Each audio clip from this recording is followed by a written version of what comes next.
This is Ali coming at you live from LOTT Studios, and we're here with another episode of Box Talk. All right, so let's get started. The first thing I got to say, the Texas State Commission. I would say let's start there because people got to realize that this is America. America is a capitalistic society, which means that most people are in business to make money. So even though the Texas State Commission is, probably a government or city-ran agency, they're still looking at this as somewhat of a business transaction in terms of how much attention or revenue or income or travel or tourism that it'll bring to the state of Texas. That AT&T Stadium holds about, I think I heard it was 70,000 people who was in attendance for the fight. So that's a lot of money. That's a lot of people coming to Texas, not to mention people who just came for the atmosphere who might not be able to get into the fight. So now you got Jake Paul and Mike Tyson. They're battling each other. They're fighting in front of all these people. You got Netflix app crashing and freezing and stalling and doing all this stuff because so many people are trying to get in to see what's going on. So now you got people who are my age and older, millennials, the Gen X, the baby boomers. They trying to see if Mike still got, anything left in the tank. You still got, Gen Z, the younger generations. They're trying to find out who Mike Tyson is, pretty much trying to see if the hype is real. But the problem is Mike Tyson is 58 now. So you got the people from my generation on back. They remember what it was like when Mike Tyson was knocking people out in 9, 10, 12, 15 seconds, however long it was. We remember that. So we're like, all right, he got another run in him. Let's see what Mike got. So then, Jake Paul, he's a very active fighter. Jake Paul fights 3 times a year. So Jake is in great fighting shape. Mike hasn't fought in a ring in 4 years. And then the ring that he fought in was really big. It was real late at night, 11:55. I don't know what 58-year-old, stays up at 11:55 to be fighting. But if you put all that together in combination with the fight didn't come on till 11:50, 11:30. Mike was sleepy, man. Come on. And then his leg, he obviously had something wrong with his knee. In the training clips where he was, in the shorts and in the shoes, he never had a knee brace. He never had a knee sleeve. So this time he had the knee brace, the knee sleeve. He tripped. The fight is at 11:55. Man, put the fight on at 3 o'clock, man. Come on now. He's 58. Sometimes I'm sleepy at 11:55. So let's be real. The fight should have been earlier in life. First off, let me say that first. It should have been earlier in life. Second off, if he was going to be fighting, we should have waited until it was the most healthy Mike would be. If he was down bad in June, he'd be all right. This was a fight we didn't need anyway.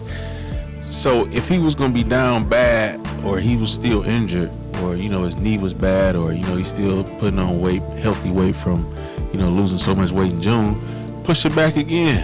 And then once it gets pushed back again, people is going to call to cancel the fight because at that time Mike might be 59.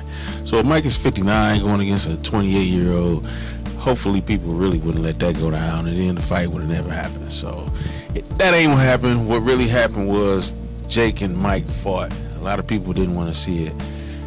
Deep down inside, a lot of us knew that Mike was 58, so it might look like a 58-year-old was fighting. But I noticed as soon as he came out that his legs was bad. I'm looking at the fight. I'm watching it. I'm watching him walk down the aisle. I'm saying his legs is bad. He can't walk right now, or I'm not saying he can't walk. His legs look bad. That's what I'm saying. And it maybe he was hurt. So what we really saw was Iron Mike fighting an upper body fight.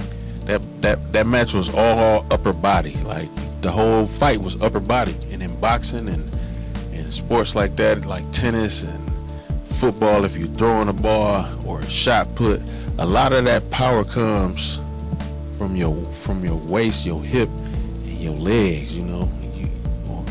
That's coming from your legs. Like throwing a baseball, a lot of that torque is coming from your hips.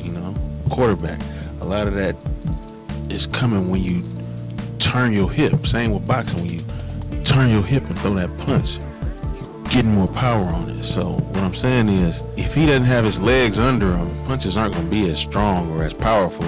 So push the fight back longer. He's 59 now.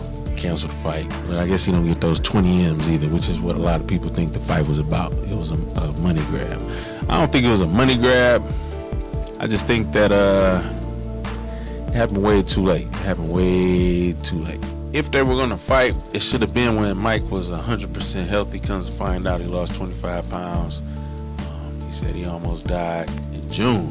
To come back in November and fight such a young fighter at such a quick turnaround, that goes to show that, like I said in the last episode, Mike is a titan. He's a titan. But if he didn't have his legs under him, it wouldn't be what we thought we'd see anyway, 58 or not. So, we'll see what happens with Jake. I think a good step for him would be to, get back in there with an active boxer. If he's fighting 3 times a year, he should get it after somebody fighting at least 1 time a year. He is still a relatively young boxer, but still, I think it's time for him to see what he got against a boxer, with his skill set or his years in terms of experience. He's been boxing for about 4 years now, he says. Rematch Tommy Fury. Since Tommy won, avenge that loss. Let's see how that fight will turn out, the second time around. That's all I got for you. We'll see what's going on next time around in the boxing world. When something happens and something gets popping. Peace.